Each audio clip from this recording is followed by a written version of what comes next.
leadership changing in cities these days? Well, it's changing dramatically. From the time I started in this business many years ago, it was quite hierarchical. You typically had a strong mayor, you had corporate CEOs whose businesses were completely focused on the local market.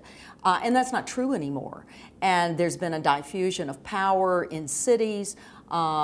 You've had people emerging from all sorts of directions, neighborhoods, ethnic minorities, and so forth, who want a seat at the table. At the same time, with the mergers, acquisitions, consolidations, globalization of companies, you now have very few businesses of significant size whose only market is local.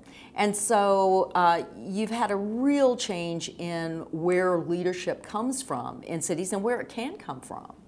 So now what's been the real ramification of that, or the implication for what you're doing? Well, business has to, leadership has to come from other places. I mean, I think that, and that's confusing. I mean, anytime you're trying to reinvent a leadership model, it's confusing.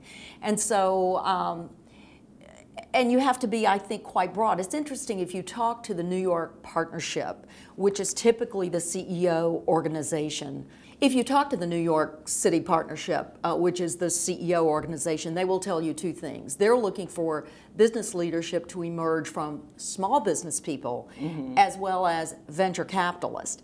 And they're having to re-stage civic engagement as a series of projects that you can come in and exit, come in and exit. We're also seeing a lot of interest these days from retirees, people who have retired early, were business leaders, for instance, who are re-engaging in their communities. And then we also see a lot of people who are driven, families that have lived in communities for a long time, who are very driven to make their community one where their kids, and more importantly, their grandkids, will come back to live.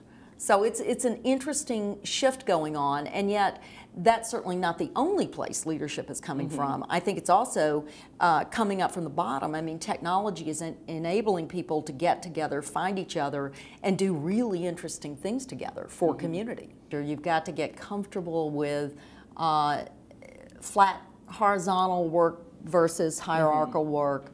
You have to learn to function in a network. You have to learn to influence a very diffused leadership path. You have to be comfortable with chaotic alignment. I think you have to get very good at storytelling.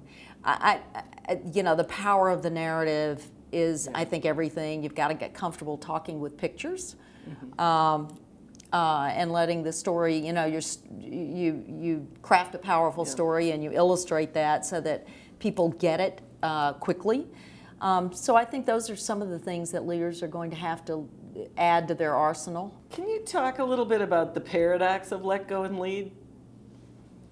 Well, in some ways, I think it is this question of top down versus horizontal. It's the question of influence versus control. And so these are, and I think it's difficult. It's very difficult. I wouldn't say I'm a paragon of virtue here when it comes to letting go and lead. I mean, certainly not within my shop, but I think, you know, when I look at, I mean, it's really begun to dawn on me in a big way that part of what I have to do in my organization is I've got these 46 partners around the country, I mean 46 cities with multiple partners in them. And if I'm the only one that gets our message, if I'm the only one that spreads our message, if I'm the only one who can say, here's how you go put our message into effect, then we will fail utterly.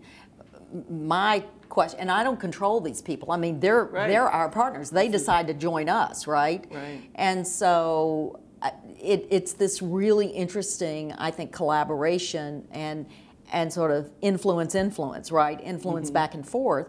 But my real job now is I can't make them successful, but I can help them understand all the stories. I can help network them together and let them tell each other stories and about their success and failure, and try to I mean, my job is to make that possible, right? Facilitate it. Yeah. Right.